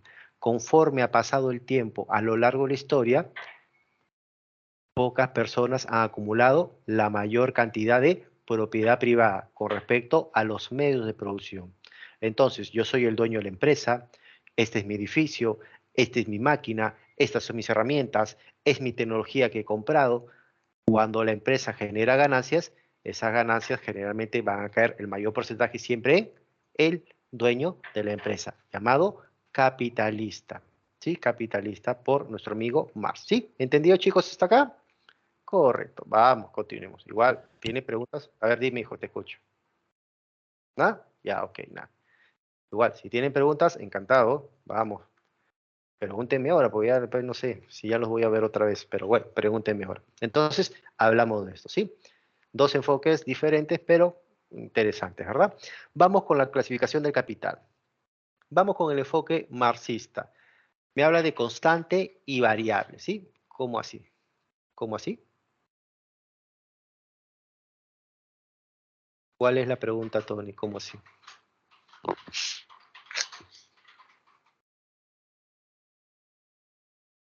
Ya, Ya. Ah, ok.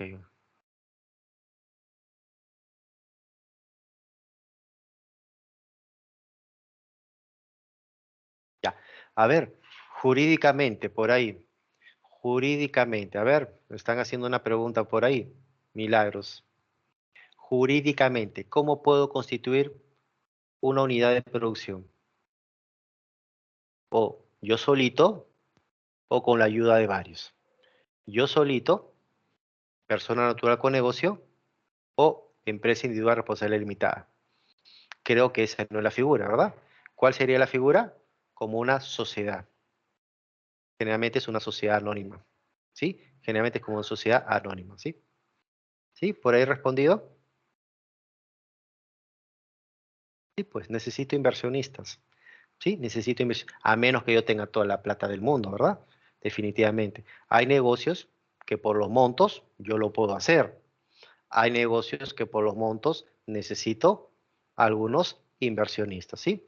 Por ahí respondí tu pregunta, Milagros, ¿sí? Para comenzar, entiendo, ok, correcto. Sí, vayan jugando con los conceptos que les he dado, o sea, las preguntas que tienen ustedes lo pueden combinar sin ningún problema, ¿verdad? Sin ningún problema. Entonces, por el tipo de propiedad de qué estamos hablando, de una empresa privada. Jurídicamente, ¿de qué estamos hablando? De una empresa mercantil, ¿verdad? Una sociedad mercantil. Y por el tamaño, ¿de qué estaríamos hablando? Depende de la facturación, ¿verdad? Ahí sería una empresa mediana a grande, más que todo sería grande la cosa, ¿verdad? Ahí la combinamos, sí, sin ningún problema. Entonces, vamos con la clasificación del capital. Enfoque marxista, constante o variable, ¿sí? Constante o variable. ¿Qué significa constante? Significa todo factor de producción que me ayuda en el proceso de producción, ¿sí? Todo aquello que me sirve en el proceso de producción. Ahí están las máquinas, ahí están los insumos, ahí están las herramientas, etc. Y, y directamente, hay un ratito, disculpe, y directamente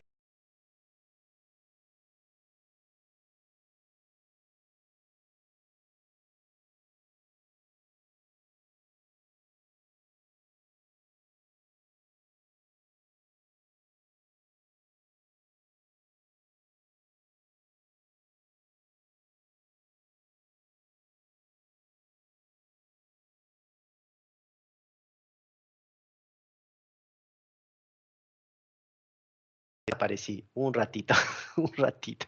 Pero ese problema de estar en la casa, ¿verdad? Ese problema está, no desaparecí, no me he ido. Ya, entonces, para nuestro amigo Mars, el capital constante y el capital variable son dos cosas diferentes, ¿sí?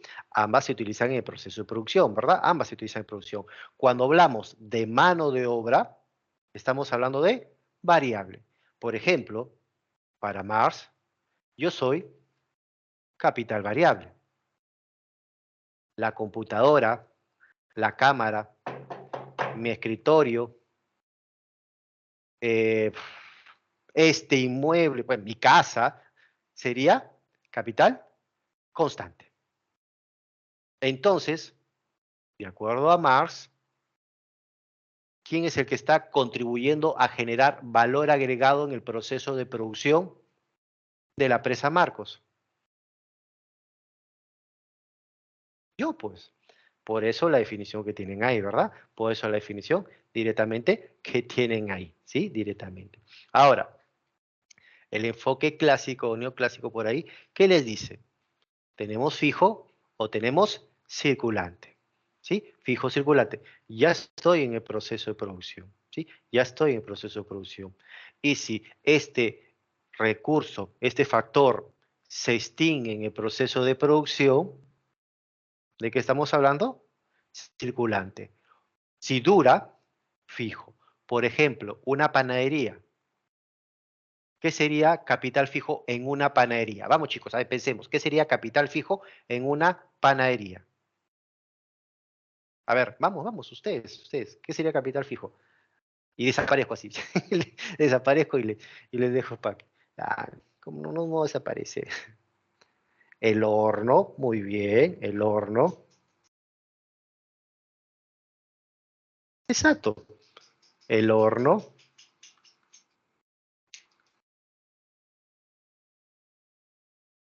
El horno, muy bien. ¿Qué más sería? La mesa amasadora de pan, por ejemplo. El local, muy bien. Puede ser de ahí las bandejas donde se ponga el pan directamente. A ver, David, ahí, listo, listo. Lean lo que puso David. Muy bien, David. Muy bien. A ver, muy bien. No, está bien, está bien, está bien, David. No, déjalo, ya. No, tranquilo. O sea, acá no hay nada malo, ¿sí? Por favor. A ver, la luz. A ver, no escriban nada. Por favor, analicemos lo que ha puesto David. La luz. ¿Qué creen? ¿Que es fijo o circulante?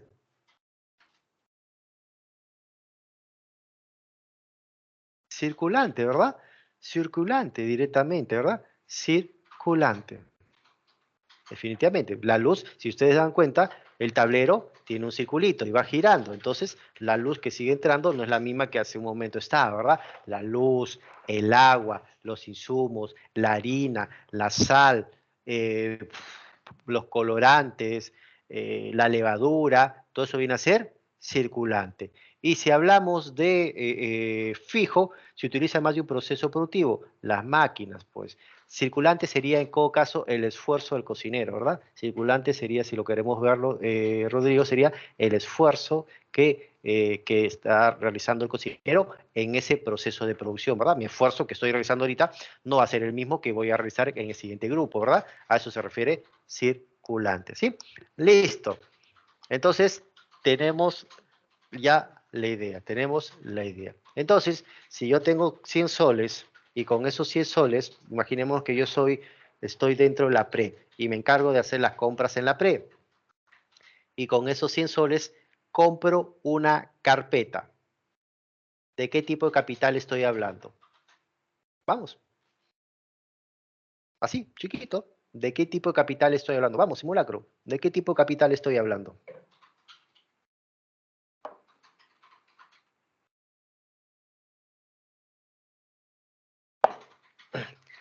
Recién estoy adquiriendo, ¿sí? Recién lo voy a adquirir, ¿sí? Recién lo voy a adquirir. ¿Qué viene a ser? Constante. Ya lo estoy utilizando. Ya es parte de mi proceso de producción. Y alguno de ustedes está sentado, imaginemos que sea presencial, están sentados en la clase. Y yo la estoy dando la clase. ¿De qué tipo de capital le estoy hablando? Lo que me han respondido hace un momento. ¿Sí? Fijo. Entonces, cuando lo adquiero, otra forma de verlo, cuando lo adquiero por primera vez, estoy hablando de constante. Ya lo estoy utilizando, ya es parte del proceso de producción fijo, ¿sí? Es otra forma de analizarlo también, chicos, ¿sí? Cuando desde otra perspectiva, ¿sí? Listo, acá tenemos otro cuadrito que nos va a ayudar también en esto de que estamos hablando. Entonces, tenemos el enfoque neoclásico y el enfoque socialista de nuestro amigo Marx, ¿sí? Esto ya de alguna manera ya lo hemos dicho, ¿sí? A ver, en esto de acá es lo que de alguna manera por ahí tenemos algunas diferencias o algunas se equivocan bastante ustedes. Vamos de abajo para arriba. Cuando hablamos del capital financiero, el capital financiero viene a ser el dinero que proviene del sistema financiero y que ayuda en el proceso de producción. Entonces, les pregunto a ustedes, antes de continuar, el sistema financiero se compone, ¿cuál es la estructura del sistema financiero? Algunos de ustedes tienen un poquito más de conocimiento. La estructura del sistema financiero. ¿Alguno de ustedes? ¿Por ahí? ¿Por ahí alguno de ustedes? David, Xiomara, Rodrigo, ¿alguien por ahí? La estructura del sistema financiero, para poder entender esto. O sea, es el dinero que proviene del sistema financiero. A ver, ¿alguno de ustedes? Sistema bancario, sistema no bancario y sistema bursátil, ¿sí? Entonces, el dinero puede provenir de algunos de esos elementos que les he mencionado y entra en un proceso, en una empresa y contribuye en el proceso de producción. Entonces, soy una empresa, le toco la puerta a un banco porque necesito dinero, porque se viene la campaña del Día de la Madre. Y utilizo ese dinero para comprar materia prima, para comprar máquinas, para comprar insumos para el proceso de producción. ¿Sí? Para el proceso de producción. Entonces, estoy hablando de capital financiero. O le puedo tocar la puerta a una cooperativa. Estoy dentro del sistema no bancario. O a una financiera, imaginemos. A una caja, ya, una caja. Me prestan dinero y con ese dinero, pues directamente, pues compro las mercancías que necesito. O soy una sociedad anónima abierta y emito un nuevo grupo de acciones, las vendo en la bolsa y gracias a esa venta voy a obtener cierta liquidez, cierto dinero y ese dinero va a servir para reinvertir, para comprar determinadas maquinarias, para renovar, digamos, de alguna manera los procesos de producción y estoy hablando de capital financiero. ¿Me han entendido, chicos? ¿Sí o no? ¿O está más confundido que antes? ¿Sí? ¿Entendió? Porque estoy ampliando el concepto, ¿sí? Por favor, o sea, cuando hablo de sistema financiero, estoy hablando de todo el sistema financiero. ¿Sí? Al último, ¿qué es al último? Estoy hablando de todo o sea, ese dinero que puede provenir de un banco, ese dinero que puede venir de una caja, de una financiera, de la bolsa de valores, y ingresa a la empresa y la empresa lo utiliza para un proceso producción, para el proceso de producción. Ya, ok, ya, al último, no entendí, ya. Entonces, acá estamos hablando de otra clasificación del capital, ¿sí? Acá estamos hablando de otra clasificación del capital. Si el capital, es decir, acá estamos hablando de dinero, si el dinero proviene del sistema financiero, estamos hablando de capital financiero. ¿Qué les estoy explicando un poquito? ¿Qué les estoy explicando en estos momentos? O sea, ¿qué es el sistema financiero? Pues el dinero proviene del sistema financiero, pero entiéndame, ¿qué es el sistema financiero? El sistema financiero es el conjunto de instituciones que mueven el dinero y sirven de intermediarios entre agentes de superávit y agentes de deficitarios. Esa es la definición sencilla. Pero en el sistema financiero encontramos instituciones como los bancos, las cajas, las financieras, exactamente, Valeria, las cajas financieras. Tú cuando tengas un ejemplo, cuando tengas una pregunta de examen, te van a decir eso, pues, oye, la empresa Hugo Sociedad Anónima Cerrada fue a una financiera y pidió dinero, pidió un préstamo de $10,000. Gracias a este dinero, ha podido de alguna manera pagar por la compra de una máquina nueva. Oye, ese dinero representa capital financiero, ¿verdad? Porque ha venido del sistema financiero, ¿sí? ¿Entendido, por favor, chicos? Lo que les estoy ampliando un poquito el concepto, ¿sí? Cuando hablan de sistema financiero, es el dinero que viene de un banco, de una caja, de una financiera, de una cooperativa, ¿sí? Para que puedas entender, porque así van a tener el ejemplo en el examen. Y dice, proviene del sistema financiero, pero ¿con qué se come eso? ¿Sí? Por favor, entiendan eso. Pero ese dinero tiene que entrar a la empresa y servir en el proceso de producción. ¿Sí? Por favor, chicos. Sí, pues, sí. Sí. Por eso tienen que ejemplificar todo. Vamos, segundo punto. Capital comercial. ¿Qué significa capital comercial? Es el dinero generado por la actividad de compra y venta.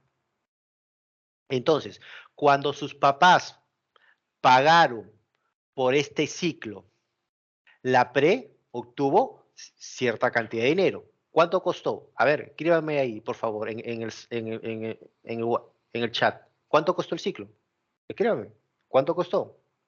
Ya, listo. Ya escribió Giselle.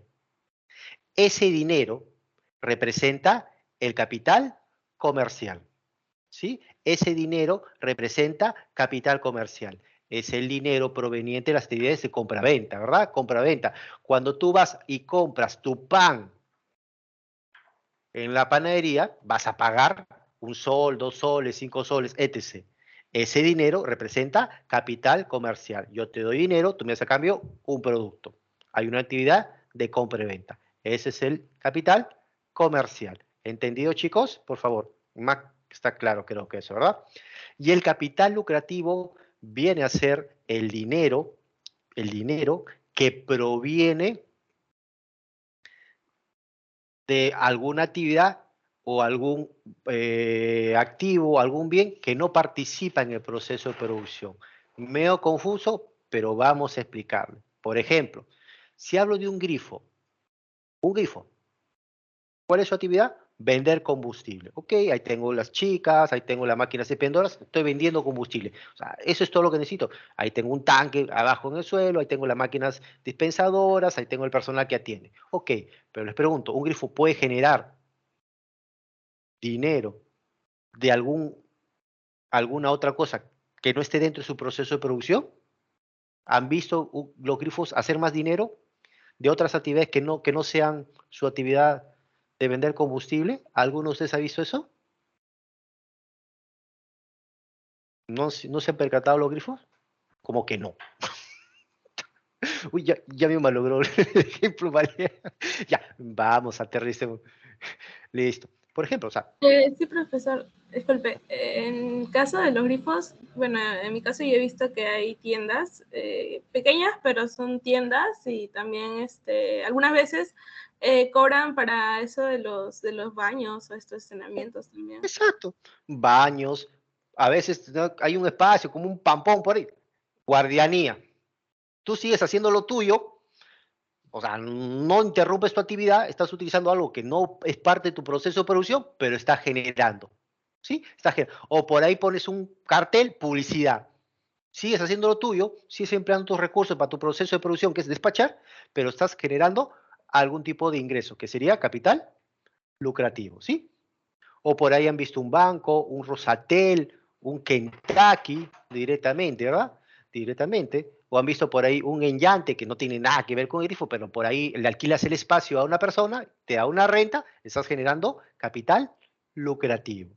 ¿Entendido el capital lucrativo, verdad? O sea, yo tengo mi proceso de producción, soy una empresa, tengo mi proceso de producción y genero algún ingreso de algo diferente.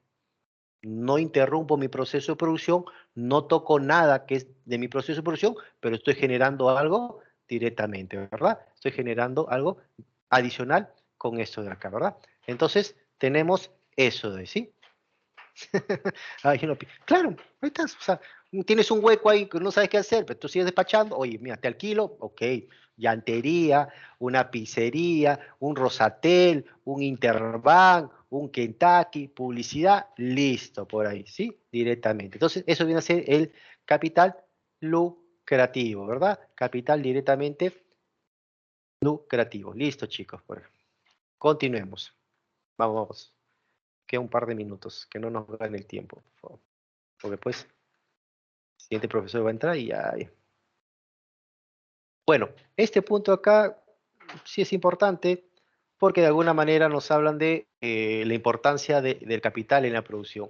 Mejora el rendimiento de los recursos naturales, pues definitivamente, pues en la tierra no produciría mismo, no produciría igual si no utilizáramos el arado, un tractor, ¿verdad? Incrementa las ganancias empresariales.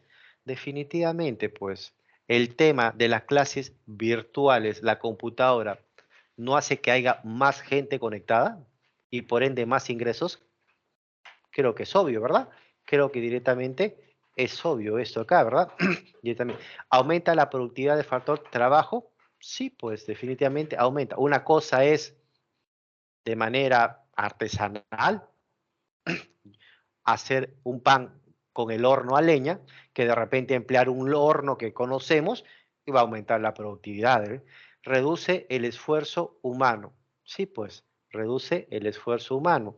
A mí, esto de acá me está reduciendo el esfuerzo. No tengo que desplazarme, no tengo que estar de un lado para otro en un salón, directamente estoy dando la clase, aprovechándome el capital y reduce los costos de producción. A ver, ¿qué costos de producción está reduciendo la PRE? ¿Qué creen ustedes? ¿Qué costo de producción está reduciendo la PRE? En el caso de los libros, Por ejemplo, los libros, por ejemplo, el tema de pagar el agua, pues, ok, ustedes no van al baño de la PRE, ¿verdad? Van al baño de su casa, ¿verdad? El tema de la electricidad, directamente. Sí, si hablamos de la sede, exactamente. Electricidad, se reduce el pago de electricidad, se reduce los costos de producción, Aarón, no costos de ustedes. El tema, exactamente, el tema de la limpieza, el tema de seguridad, oye, ya menos seguridad, ¿verdad? Luz, agua, mantenimiento, todo eso se reduce, ¿verdad? El tema de la papelería, ¿verdad? Los costos de los libros, ¿verdad? Todo es virtual, ¿verdad? También eso ayuda bastante, ¿sí? Listo, continuemos. Vamos con el último punto que vamos a ver hoy día, que tiene que ver con la circulación. ¿Qué es la circulación? Es el proceso de trasladar lo que se ha producido hacia los mercados. ¿Por qué es importante la circulación?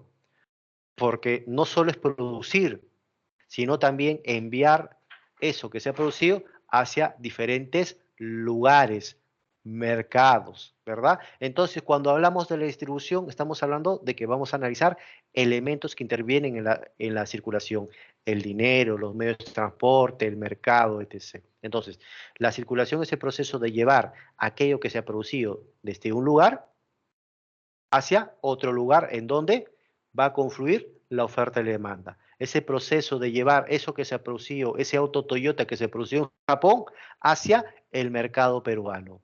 Es llevar ese pancito que está en una panadería hacia otras panaderías pequeñas en el barrio que no tienen horno, pero que sí venden pan, por ejemplo. ¿Sí? Esa es la circulación. Vamos con los elementos. Dinero. Sí, pues, ¿el dinero qué es? Un bien económico. El dinero es importante en el proceso de las transacciones, ¿verdad? Yo te doy dinero y tú a cambio me das ese producto. El dinero es la moneda pues con la cual se están haciendo los intercambios, que puede ser el sol, que puede ser el dólar, que puede ser el euro, depende la realidad donde se estén realizando las transacciones. ¿Qué es el mercado? Es el lugar donde se hacen los intercambios. Estoy en un supermercado que viene a ser, estoy en un mall que viene a ser donde se hacen los intercambios, estoy en el mercado de la vuelta de mi casa directamente, estoy en una feria, estoy en una subasta, estoy directamente en una en mercado de proveedores Santa Anita, estoy directamente en algún tipo de mercado, mercado mayorista, mercado minorista, mercado formal, mercado informal, mercado negro, etc. Los medios de transporte. Hay que llevar eso que se ha producido hacia algún lugar. Transporte aéreo, marítimo, fluvial, lacustre, ferroviario. También está el tema de los mercados virtuales, ¿sí? No se olviden eso también. Los comerciantes no producen bienes y servicios, no producen bienes, ¿sí? No producen bienes los comerciantes. O sea, ¿qué hacen? Compran y lo revenden. Ok, ¿la bodega qué es? Un comercio. La bodega que compra galletas, chocolates, gaseosas y lo revende. Esos son los comerciantes. Son agentes económicos que intervienen en el proceso económico conectando la oferta con la demanda. Entonces, eso es un comerciante por si acaso, ¿sí? Por si acaso. Hay comerciantes mayoristas, minoristas, hay comerciantes especuladores, que es que creo que la definición que tienen directamente ahí. Y el peso y medida. Yo pago por una cantidad, yo pago por un peso, yo pago por un tamaño. Cuando tú compras, compras por kilo, un cuarto, un ciento, una docena y se paga por eso, ¿verdad? Por eso es importante los pesos y las medidas. Vamos con este punto de acá, los agentes económicos, ¿sí? ¿Qué son los agentes económicos? Son aquellos que intervienen en la economía. Son los que interrelacionan dentro de la economía. Y ahí tenemos los hogares, por ejemplo. Los hogares son los lugares donde viven las familias. Entonces, ¿de qué estamos hablando acá? Que las familias dentro de la economía demandan bienes y servicios. Por ejemplo, demandan pan, demandan leche, demandan azúcar, demandan elementos de limpieza. Pero también las familias ofertan. ¿Qué ofertan? Lo único que tenemos, generalmente, mano de obra. Y si poseemos algo, lo ofertamos también en el mercado. Por ejemplo, oye, yo soy miembro de una familia y tengo una esquina. Oferto este inmueble. Oferto este capital, ¿verdad? Oferto este inmueble. Y por ahí también puedo recibir una renta sobre eso. Entonces, las familias ofertan y demandan. Demandan bienes y servicios. Y ofertan principalmente la mano de obra.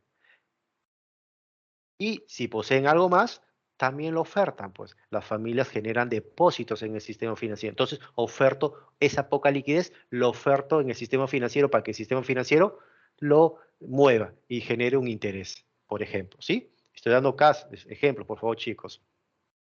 También tenemos las empresas. Hemos visto diferentes empresas privadas, empresas de un dueño, empresas de varios dueños o propietarios, ¿sí? Entonces, las empresas ofertan, ¿qué ofertan? Bienes, servicios o factores de producción. Y las empresas que demandan factores de producción. Yo soy una panería, demando agua, demando luz, demando mano de obra, demando insumos, demando harina, demando sal, demando colorantes. ¿Y qué oferto? Pasteles, panes, galletas de repente, o queques, ¿sí? El gobierno cumple un rol complejo en la economía, ¿sí? A veces oferto, a veces demando y soy propietario de algunos medios de producción, ¿sí? Directamente. Yo oferto, ¿qué oferto? A ver, por ejemplo, Marcos es parte del gobierno, ¿verdad? Es una unidad de producción, oferta un servicio, ¿verdad? Hay, de alguna manera, está Petroperú. ¿Qué oferta? Un bien, el combustible, ¿verdad? Las empresas públicas, las instituciones públicas también demandan. Oye, demandamos electricidad, demandamos seguridad, demando, por ejemplo, papelería, papeles, útiles de escritorio, ¿sí? Y el gobierno también es dueño de los medios de producción. Por ejemplo, si una mina quiere extraer minerales, ¿a quién le tiene que pedir permiso? ¿A quién le tiene que autorizar? El gobierno. Oye, yo te autorizo la concesión de una determinada extensión de terreno para que tú saques el mineral. Y por último, ya, porque ya sí va a venir su profesor, ahí tenemos su solucionario, chicos, ¿sí? El solucionario que tengan. Por favor, repase, vean qué pregunta por ahí es complicada o algún tema que no haya quedado muy claro y la siguiente clase, sin ningún problema, chicos, lo repasamos, ¿sí? Por favor, en ese sentido. Entonces, conmigo ya sería lo último. Nos estamos viendo la siguiente clase, ¿sí? La siguiente clase. Pero creo que salió bonita la clase. Que les vaya muy bien, éxitos y cuídense, por favor, ¿sí? Cuídense y cuiden a los demás. Permiso, hasta luego. Paso. Listo, cuídense, chicos.